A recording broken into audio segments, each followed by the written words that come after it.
राहु में केतु की महादशा बहुत ही ज़्यादा इंटरेस्टिंग होती है।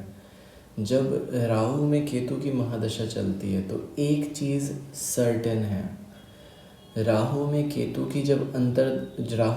की महादशा चलेगी तो प्रत्यंतर दशा 9 ग्रह का चेंज होगा। ये 9 ग्रह से रिलेटेड चीज़ें आपकी छूटेंगी।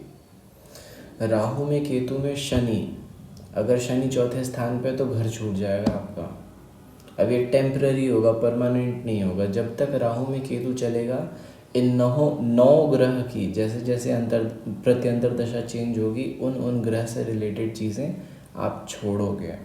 सपोज़ राहु आपके पहले स्थान पे और केतु आपके 7वें स्थान पे, तो पहला स्थान आपकी खुद की आइडेंटिटी, 7वां स्थान आपके रिलेशंस।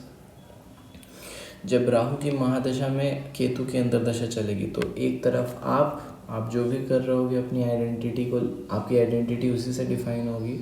सपोज़ राहु अपने से 5वां चाल 9वें स्थान पे चलेगा, तो 5वां चाल मतलब कुछ करना, किसी चीज़ को इनिशिएट करना, एंजॉय करना। और 5वां चाल 9वें स्थान पे चलने का मतलब रिलीज़ करना, तो जिम जाके बॉडी को टोन करना।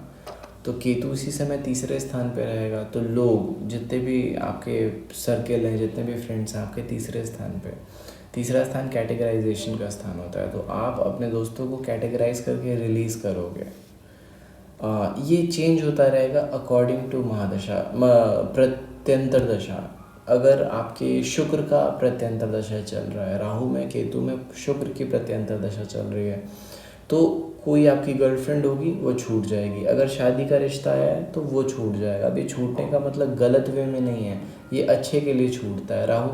राहु में केतु में जब भी किसी ग्रह की अंतर्दशा आती है तो उस ग्रह का से रिलेटेड चीज़ों का छूटना ही बेहतर होता है, क्योंकि हमने राहु की महादशा में हम अक्वायर करते चलते हैं बहुत सी फालतू चीज़ों को। तो जितनी फालतू चीज़ें होती हैं वो सारी की सारी रिलीज़ हो जाती हैं। राहु में केतु की अंतर्दशा जब ख़त्म होती है, at the end of Rahu में केतु की अंतर्दशा, आप बहुत ज़्यादा मैच्योर हो जाते हो, बहुत ही ज़्यादा लाइट हो जाते हो, शांत हो जाते हो पहले से। लेकिन ये जो 1 साल का ड्यूरेशन होता है राहु में केतु की अंतर्दशा, ये आपको लूज़ करने पे उतारू कर देती है। सपोज़ आपका राहु 8वें स्थान पे, तो केतु दूसरे स्थान पे होगा। राहु 8वें स्थान का मतलब है कि लोगों के रिसोर्सेज क्या हैं, केतु दूसरे स्थान का मतलब आपके पास क्या रिसोर्सेज हैं। राहु में केतु का मतलब आप रिसोर्सेज, दूसरों से लेन देन बंद कर दोगे, दूसरे के साथ उठना बैठना बंद कर दोगे। राहु में केतु में सपोज जुपिटर चल गया, जुपिटर जो है 9वें स्थान पे है, तो आपके पिता के वजह से आप दूसरों से अपना सामान लेन देन करना बंद कर दोगे। सपोज जुपिटर चौथे स्थान पे है, पढ़ाई लिखाई के स्थान पे, तो बुक्स लेना बंद कर दोगे। आप बुक्स लेन देन करना, आप किसी से ना तो बुक्स लोगे ना तो बुक्स दोगे।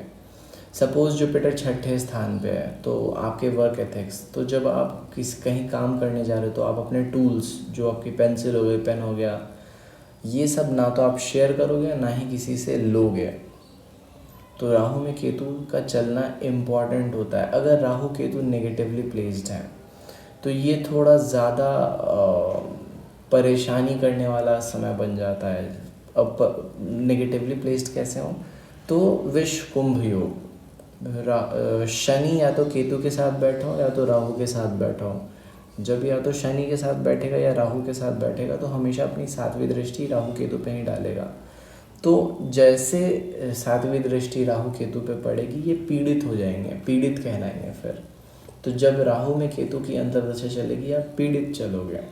हालांकि ट्रांजिट भी देखा जाता है कि ट्रांजिट कहाँ पे कर रहा है राहु केतु। अगर बृहस्पति के ऊपर राहु चल रहा है, आपके नेटिव चार्ट में बृहस्पति के ऊपर राहु केतु ट्रांजिट कर रहे हैं, तो ये पॉजिटिव एस्पेक्ट में आ जाएंगे राहु के बृहस्पति के 7वीं दृष्टि में। अब ये इम्पॉर्टेंट सी बात है, ये बहुत इम्पॉर्टेंट बात है कि इसको एनालाइज करने के लिए हमें ट्रांजिट देखना पड़ता है कि करेंटली हमारा राहु केतु कहाँ पे ट्रांजिट कर रहा है। केतु अलगाव का कारक है, ये जहाँ जाएगा चीज़ों को रिमूव करवाएगा, तो वहाँ से रिलेटेड आप चीज़ों को रिमूव करोगे। अभी तक मैंने अपने वीडियोस में बहुत अच्छे से एक्सप्लेन किया है कि किसी भी महादशा या अंतरदशा को कैसे स्टडी किया जाता है या फिर कैसे एग्जाम्पल्स ले लेके स्टडी किया। बट राहु और केतु की अंतरदशा में आप आंख मूंद करके इस बात को मान लो कि जैसे जैसे प्रत्यंतर दशा चेंज होगी ग्रहों की, आप उस ग्रह से रिलेटेड चीज़ों को छोड़ते चले जाओगे। सिंपल बेस लाइन, इससे ज़्यादा आपको एक्सप्लेनेशन की ज़रूरत भी नहीं है। सपोज़ चौथे स्थान पे शनि है और राहु में केतु में शनि चल गया, तो मैंने अभी बताया कि आप अपनी माता को छोड़ के चले जाओगे। फॉर एक इसका ये मतलब नहीं हमेशा के लिए, या फिर मम्मी को कुछ हो गया तो आपको जाना पड़ा, नहीं। आप पढ़ाई करने के लिए बाहर जा सकते हो, आप पढ़ाई करने के लिए घर छोड़ सकते हो। It's like that. तो इसको बहुत ही टेक्निकल होता है, ये सब्जेक्ट बहुत टेक्निकल है। आपको चर दशा भी देखनी होती है, योगिनी दशा भी देखनी होती है। सपोज संकटा योगिनी चल रही है और चर दशा अभी 12वें स्थान की चल रही है, तो ये मोस्ट डिप्रेसिंग टाइम बन जाता है आपके लिए।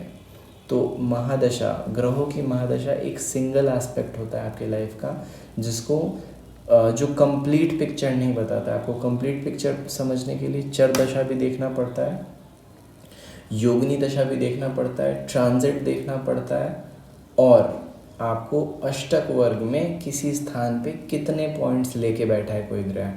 इन 4-5 चीज़ों को एनालाइज करने के बाद एक क्लियर पिक्चर आप ड्रॉ कर सकते हो। लेकिन महादशा ये एक छोटा पार्ट है, एक बड़े पोर्ट्रेट का एक छोटा सा पार्ट है।